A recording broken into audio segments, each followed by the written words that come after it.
instead. For all the times I've been promised. Yo guys, what is up? Max here, Diablo 4 video, and today we're going over my PoisonSplosion Shred Druid build. Now, I put out a guide video or a theory craft for this build in my best Druid builds for Season 2 video. The theory behind the build is we were going to use the new Godslayer crown, which allowed us to group up enemies whenever we immobilize them, pair that with Poison Creeper to group up a whole bunch of enemies with a ton of poison damage, and then shred in with Blurred Beast to trigger all that poison damage, and then pair that with Xfal's Corroded Signet to have explosions of poison damage. And the theory was that the build was going to just crush mobbing, and I went in and I tried that, and it worked really, really well for mobbing. It was an absolute blast. However, it struggled in bossing, and I needed to make some tweaks to the build to allow it to boss where I wanted it to boss. And today, I want to break down everything that I've changed, everything that I've done for the build, and so that you guys can have a full understanding. This is going to be a longer video because there's a lot of little complexities to making this work well. I struggled on this build for 2 days straight before finally getting it to a place where I wanted to show you guys. So I hope you all enjoy the video. Let's get right into it. So the very first thing to talk about is why no Xfal's Corroded Signet.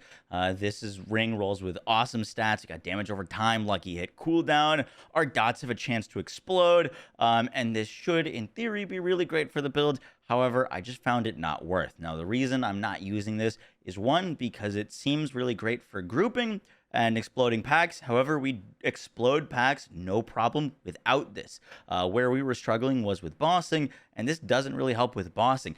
The other thing is this is only on lucky hit of dots that have associated lucky hits with them.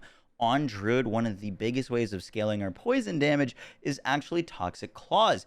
Toxic Claws spawns from critical hits with our core skills or our shred, and this scales with how much damage we're doing. However, because it's not directly associated with shred, it doesn't have a lucky hit chance to proc, meaning that all of the enemies that we're shredding on cannot explode from Toxic Claws, and that's kind of the bigger reason why Corroded Signet just isn't worth for this build. The next thing to talk about is why are we using companions? I have all of the companion skills on my hotbar, and they're giving me a ton of damage, and I never would have used this if it wasn't for Goblin Inc. or the viewer who informed me about this. Now, Goblin Inc. put out a YouTube video, which I will link in the description. Huge thanks to him. He put out this very similar build before I did, so full credit goes to him. I'm using different spirit boons. I've got different glyphs in my Paragon board. I've got a totally different Paragon board. So this build is quite different, but the gear and setup is going to look quite similar. So credit to him where that's due. But I was using this build on stream, and a viewer came in and was like, have you used the aspect of the shepherd? Goblin's using it, and it's doing ridiculous damage for him. And I put this on, and my shred damage instantly tripled. It was ridiculous. And this has to do with how the aspect of the Blurred Beast scales. Now, aspect of the Blurred Beast is the bread and butter core of why Poison Shred is a viable build in the first place. This reads, while dashing, Shred seeks out nearby poison enemies, instantly dealing 200% of the poisoning damage to them. Now, this scales very interestingly. For example, if I have 1 point in Shred or I have 10 points in Shred, this is going to deal the same amount of damage. If I have points into Werewolf skill damage and I hit harder with my Shred, my Blurred Beast isn't going to deal more damage. However, this does seem to scale with increases to core skill damage. And apparently, Rogue has this as well, where Rogue's poison damage was scaling with core skill, and this season they nerfed it, and people are upset about Rogue dealing less poison damage. Well, Druid apparently still gets the core skill poison damage scaling.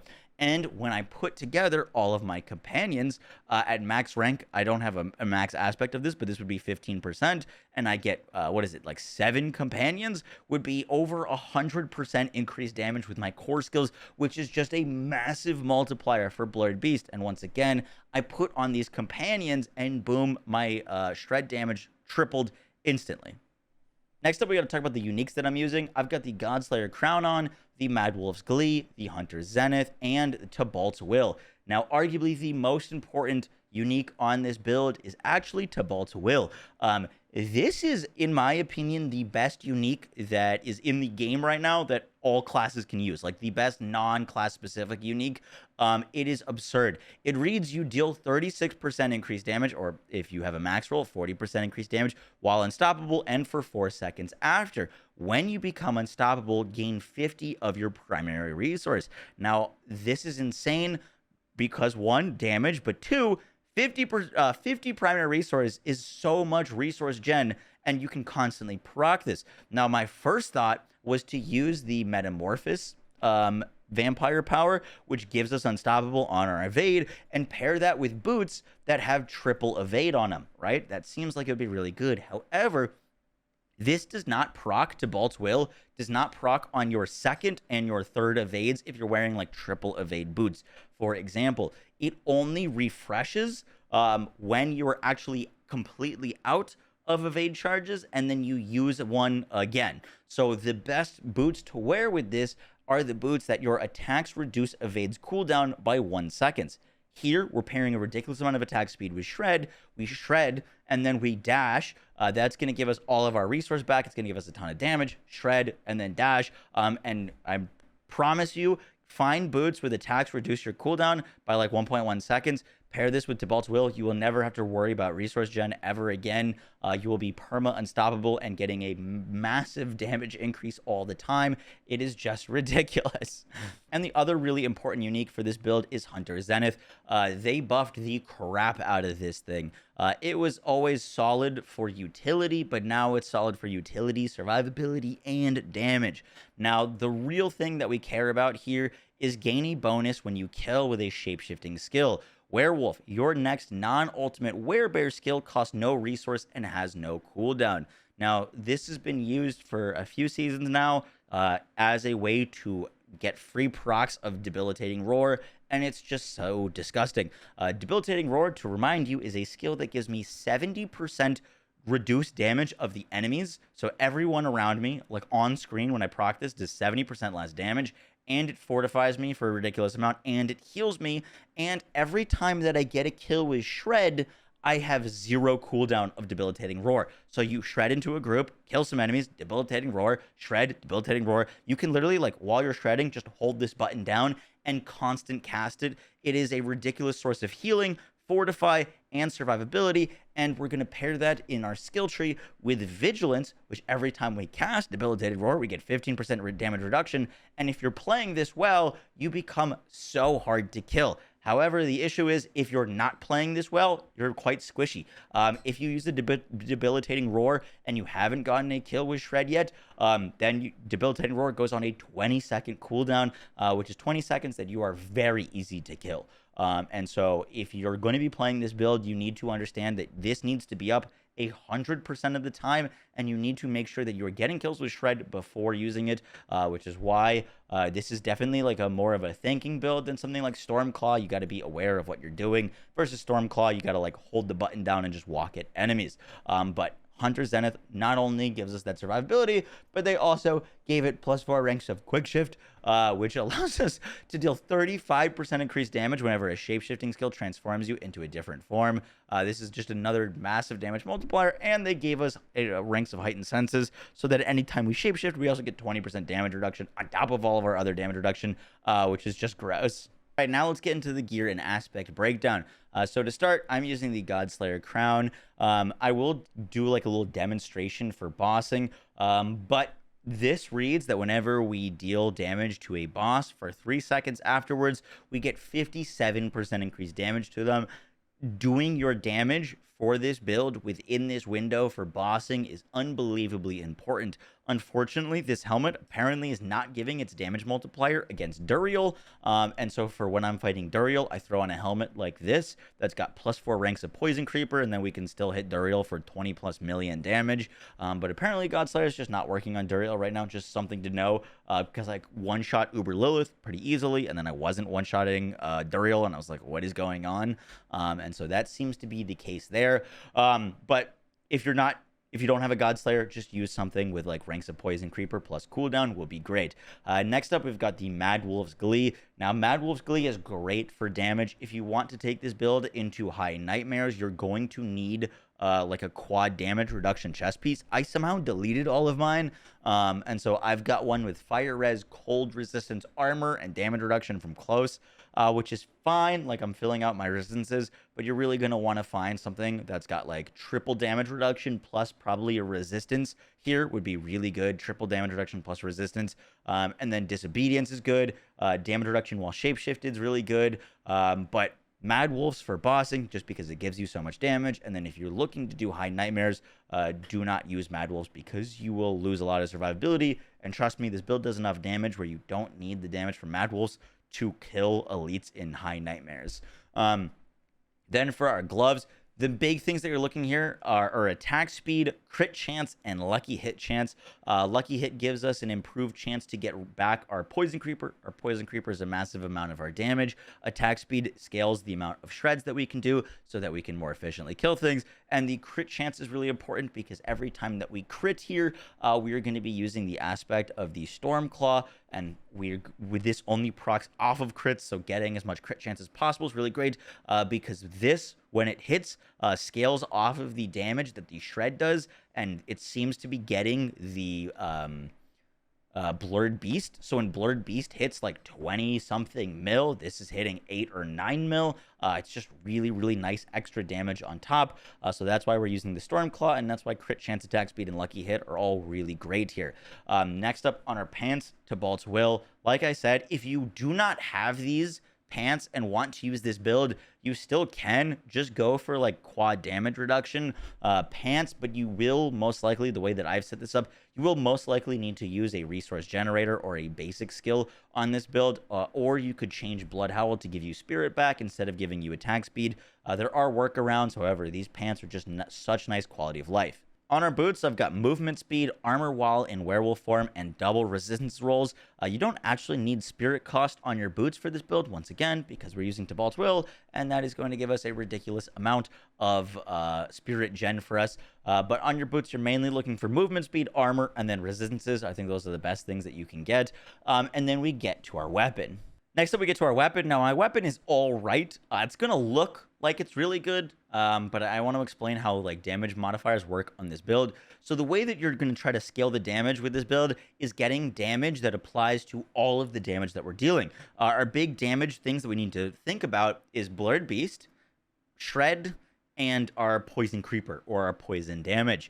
Now, things like damage over time is great for my Poison Creeper. It's going to increase that damage, but it's not going to increase the damage of our Shred, which is a big component of doing damage here.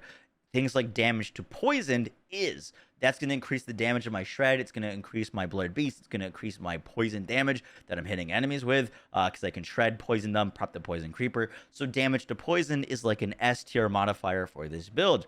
Same thing with something like damage to close. Damage to close, I can pop my poison on enemies that I'm near. I can shred them and I'm close to them. Damage to close is really good. So we've got two modifiers, damage to poisoned, damage to close. Another one that's really good is vulnerable damage. Vulnerable damage, obviously nerfed, but we can make things vulnerable pretty easily on this build. The bosses that you're going to be fighting are going to be vulnerable, and they're going to take that from Blurred. They're going to take that from Shred. They're going to take that from Poison. And then the last thing that I'd be looking for is like willpower. So my perfect weapon here would be like willpower, close, vulnerable, and damage to poisoned. I think would be really, really great. And then obviously you're looking for an axe base so that it's got the damage to healthy modifier, and damage to healthy will help us one-shot things, which is the goal of the build. Now for your amulet, you've kind of got two choices. This is my amulet that I've been using. It's got +3 ranks of Toxic Claws, plus ranks of our companion skills, spirit cost. I had plus ranks of Wrath here because I was originally using Rabies on the build before taking it out, and Rabies was the Wrath skill, so this was like a perfect amulet for me. However, the ranks of Toxic Claws doesn't really do anything for bossing. In fact, I just literally, as I'm recording this, I slapped on this Envenom amulet that's got increase to companion skill damage, which is nowhere near as good as +3 ranks to companions. The big difference is this is an Envenom amulet, and this is a ranks of Toxic Claws, and I hit Lilith for 25 million my first attempt with the Envenom amulet versus the Toxic Claws. The highest I've hit on Lilith is 19 million. So for bossing, Envenom is going to be your best bet. The reason Toxic Toxic Claws is nice is because it's a way to apply poison pretty easily while you're mobbing and running around. You can just slap enemies. You're going to get that high poison damage from Toxic Claws, and that's really nice. However, for bossing, the God tier amulet would be, well, technically you wouldn't really need spirit cost reduction, but the two big things that you're looking for is ranks of Envenom and then ranks of your companion skills, and then all damage that you can get on that is also going to be really good. Movement speed's really good, cooldown's really good, but for bossing you want ranks of Envenom. For mobbing you want ranks of Toxic Claws. I've actually got to go try to get myself a ranks of Envenom, ranks of companions, because I just hit for the highest damage that I've hit on Lilith with this amulet that's not even got like a good, like, it's literally a min roll. It's got core skills deal an additional 9%. It's got a min roll of this aspect. This is almost a max roll, and I just hit for way more damage just testing out Envenom with this. So please use Envenom for bossing. It's going to give you a massive damage increase. I want to give you guys a quick demonstration. I want to give you guys a quick bossing demonstration with like the world's worst amulet. I've got a min roll of the Shepherd's aspect here. I'm missing out on like 40% increased damage with core skills. I don't have plus ranks to companions, so I'm missing out on another like 30% damage with my companions. I've got companion skill damage here, but that's additive. It's just like not important. Would way rather have plus ranks of my companion skills. But I just wanted to show you guys that it's like not about having like perfect gear. Obviously, you can get perfect gear, and that's gonna be great, but it's a lot more about timing. We've got to time our damage with the Godslayer crown. Godslayer crown is going to give us 57% increased damage after we damage a boss, and Tibalt's Will is going to give us 36% increased damage. And what we're going to do is we're going to dash through Lilith. When we dash through her, that's going to proc our Metamorphosis, which is going to proc Vampiric Curse, and it's going to give us Unstoppable. When she's got the curse on her, we've got Flowing Veins to deal 60% more damage to her. We've got Prey on the Weak, so that when she has the curse, she's going to be vulnerable, and then we deal more damage to vulnerable enemies. And that is going to give us so much extra damage here. So let's I want to show it to you. So before the fight starts, I'm going to shred the air. This is going to give me stacks of Ancestral Guidance. We need to get this to, I think it's 75 stacks. So now with 2 shreds, I'm at 62, obviously, like depending on your spirit cost. This is going to be a different number. But basically, I'm going to do that right as Lilith is spawning.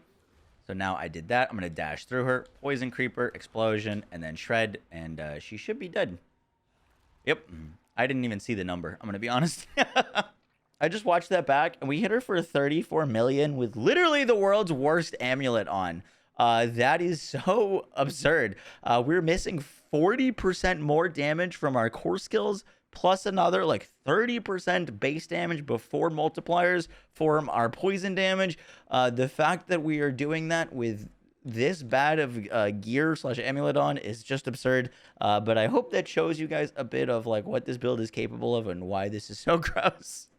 For your rings, you really want a high roll of crit chance. Crit chance is really important for this build because it's going to be proccing your Stormclaw. If you want more consistent boss kills, you're going to want that crit chance up because it's very noticeable when you go into Shred and that doesn't crit and it doesn't proc the Stormclaw.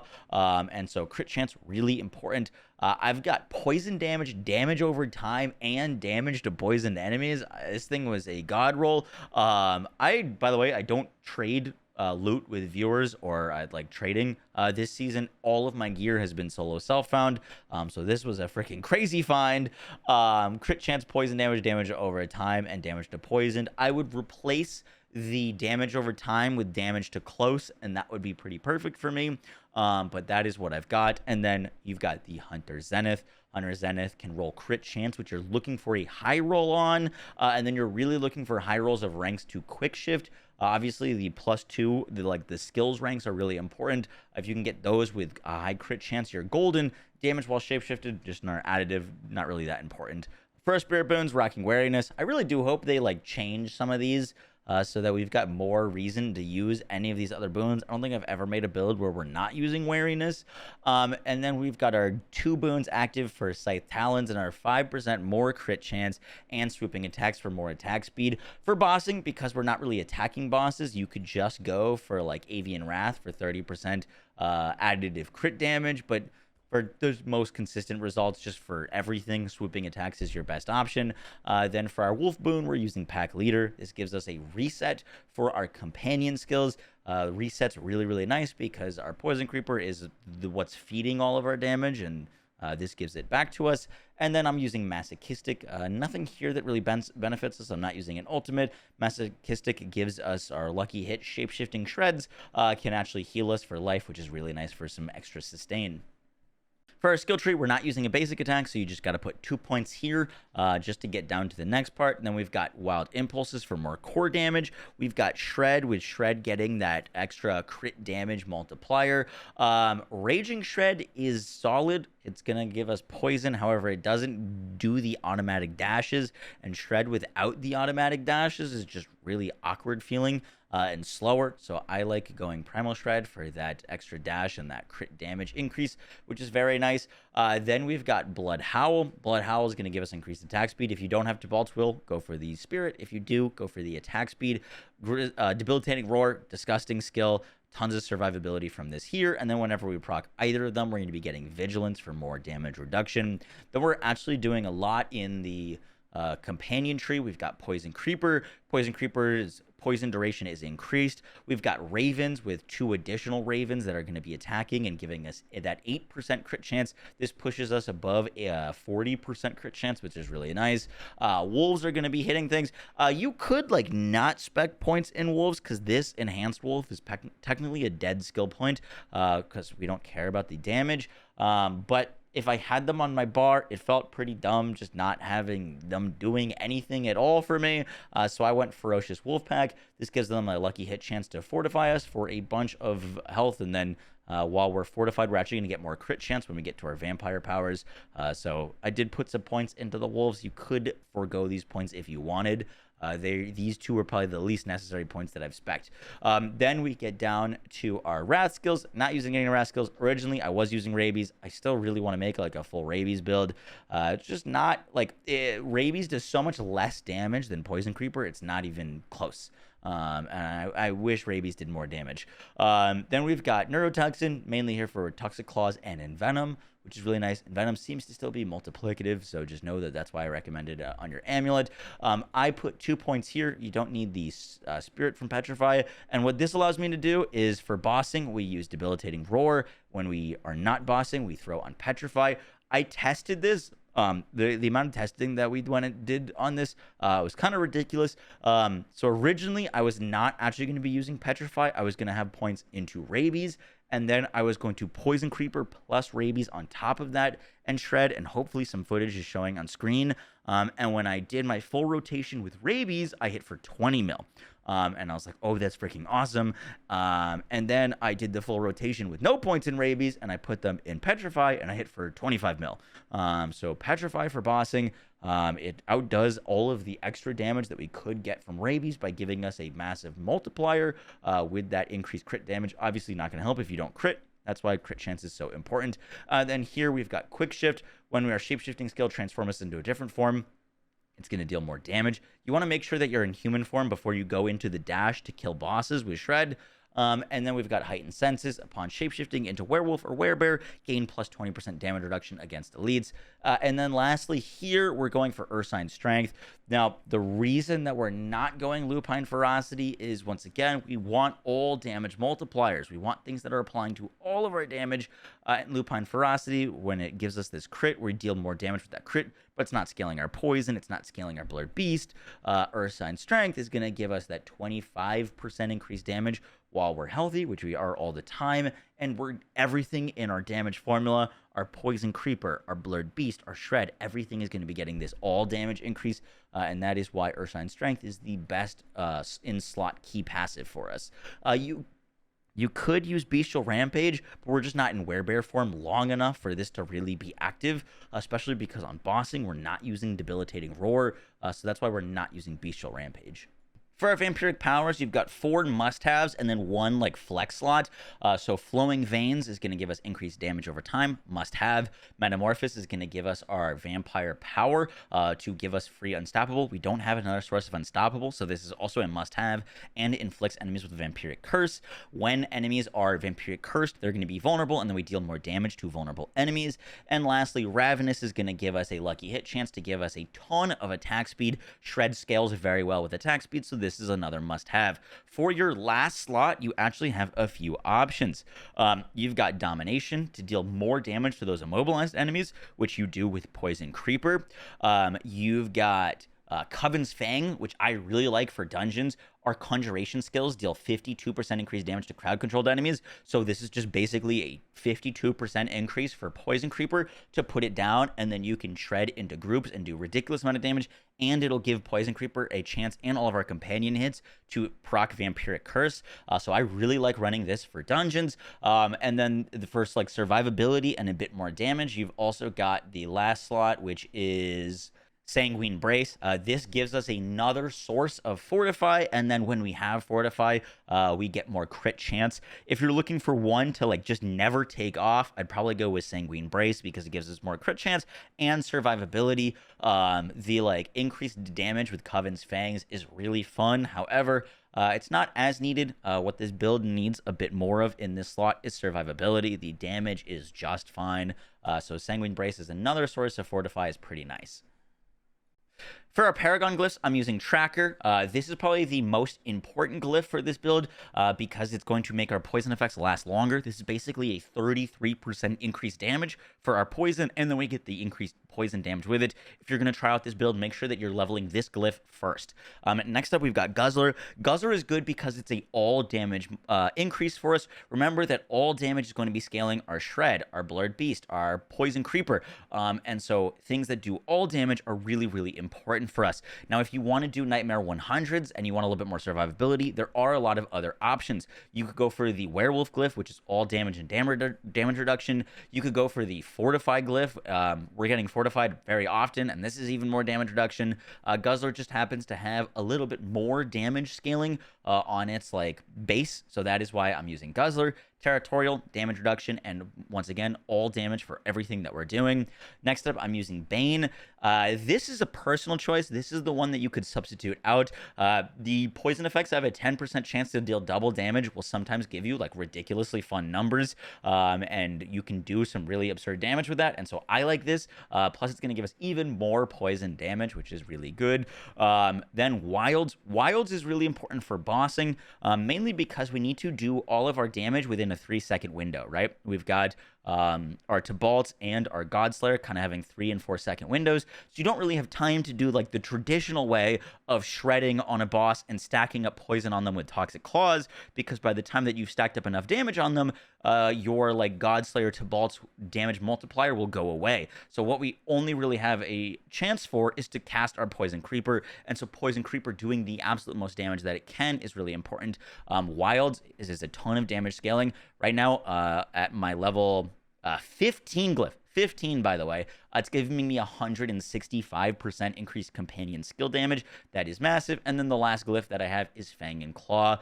This is going to give us an increased damage that we deal while close, and it's also giving us this bonus magic nodes. I've made many builds making this slot here for any sort of poison build. This like Heightened Malice board has a really great synergies with not only having damage reduction from poisoned enemies, but also having damage to poisoned enemies. And then you put any glyph that increases rare nodes, and there's a lot of really nice things you can do there. Then for our actual board, I've got Tracker in my first slot. Then we're coming up to the Lust for Carnage board, where I've got the Wilds glyph. We're grabbing more werewolf skill damage and some more healing received, and working our way to Lust for Carnage. Then when we crit, we're going to get some spirit back. This is our only other form of spirit sustain while we're using Tybalt's, so this is really nice if you're not critting or not getting some lucky crits to keep yourself sustained. Then I've got the Guzzler in the Inner Beast board. We're grabbing some armor, more shape-shifting skill damage, and also making sure that we grab the Nimble node for that increased attack speed and that all damage dealt. Then we're coming up to the Heightened Malice board, where we're going to be grabbing the Fang and Claw node with all of this like damage to poison, damage reduction from poisoned. We're working our way up to the right here to grab Overturn, more damage to poisoned enemies, more damage to elites. I'm making a little detour to grab Toxic Bane for more damage to poison enemies and poison damage. Then we're also grabbing Heightened Malice. Note, Heightened Malice is not the best node for bossing because it won't be active. However, it's really, really great for dungeons and just deleting things in dungeons and seeing those big numbers. So I'm grabbing Heightened Malice. Then from the right here, we're going to go down into the Thunderstruck board. Thunderstruck is going to give us our damage reduction from our vulnerable enemies. If you want to like min-max and you're just looking at dealing the most damage to bosses, I actually do unspec these nodes, which gives you a little bit of freedom to go up in here and grab these like increased crit damage nodes, so that you can grab these crit nodes, and then you can also just finish off grabbing the damage to poisoned enemies, and poison damage. So if you're like just trying to do bossing, I would just make that little tweak. But without it, you're totally fine. We do plenty of damage, trust me. But in this board, we're grabbing our Bane for our more poison damage and our chance to deal double poison damage.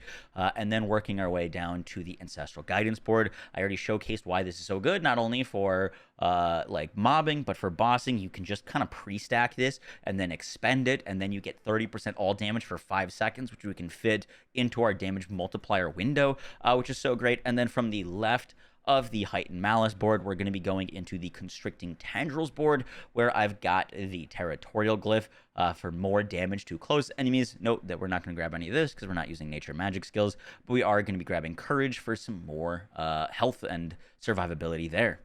Guys, that is going to do it for the video. I hope you enjoyed. This video is now 30+ minutes long. I think it's my officially longest build video. I will be very curious to if anyone makes it all the way through to the end. Let me know down below. I really do appreciate you watching the video, and I hope this guide helped. At the time of recording this, I am currently like typing up the like written guide, so that might come out a few hours after this actual video goes live. But this build is so much fun. It does a ton of damage. It's great for both Nightmare Dungeons and bossing. And once again, like a huge thanks to Goblin Ace for figuring out the like companion core skill scaling of Blurred Beast. We just would not be able to do this much damage without that interaction. So yeah, guys, I will catch y'all in the next one. Take care, guys. Peace.